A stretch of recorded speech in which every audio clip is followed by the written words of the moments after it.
Inchworm's Tale, Reading Writing Workshop, page 182. A shared read. The genre is folktale. The essential question, what makes different animals unique? Read about how one animal uses its special features to solve a problem. Inchworm's Tale. Long ago, a gnat and his sister, Anika, went swimming. They swam all afternoon and became very tired. They were exhausted and climbed onto a large, flat rock to rest. Soon, they fell asleep. A strange and mysterious thing happened as they slept. The rock beneath them grew and expanded until it reached the clouds. A gnat awoke and looked around. "Sister, wake up," he cried in disbelief. There's a vocabulary word. "Am I dreaming, or are we among the clouds?" Anika rubbed her eyes. "You're not dreaming, brother. This rock has grown while we slept." The children looked around and saw fabulous blue sky and wonderful white clouds. Fabulous is a vocabulary word. The children were so high, Anika felt dizzy. A gnat searched for a way to climb down, but he could not find a path.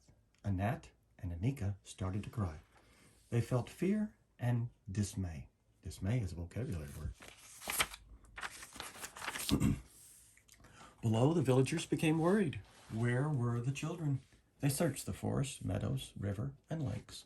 Then Isha, the village chief, looked around and noticed Hawk sitting on a tree branch. "Hawk, will you help us find a gnat and Anika?" he asked.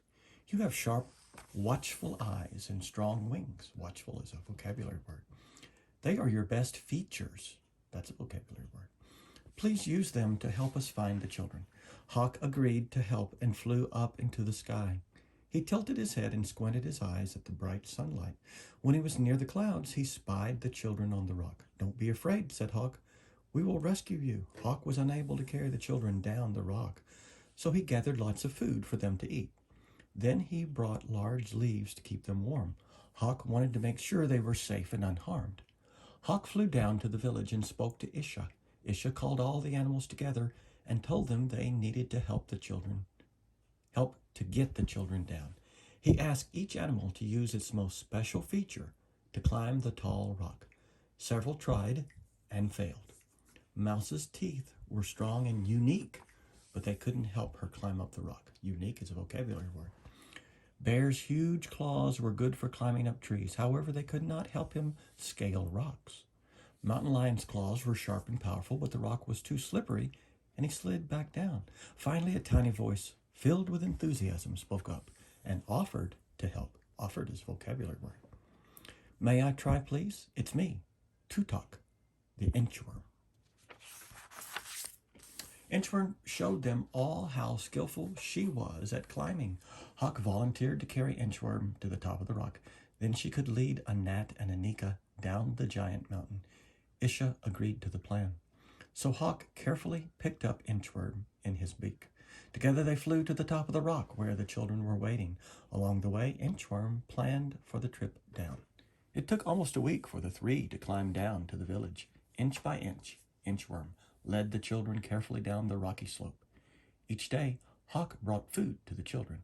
Every day he reappeared in the village with news for the villagers. Finally, Nchwrndtl, a gnat, and Anika reached the bottom of the rock. Everyone cheered and called Nchwrndtl a hero. It was a glorious, splendid day. Splendid is a vocabulary word. "From this day on," said Isha, "I rename the big rock Tutok on Ula, after the brave Nchwrndtl." Make connections. What unique feature does Nchwrndtl have? How does it help? Talk to your guide on the side about that one. What do your special features help you do? Talk to your guide on the side.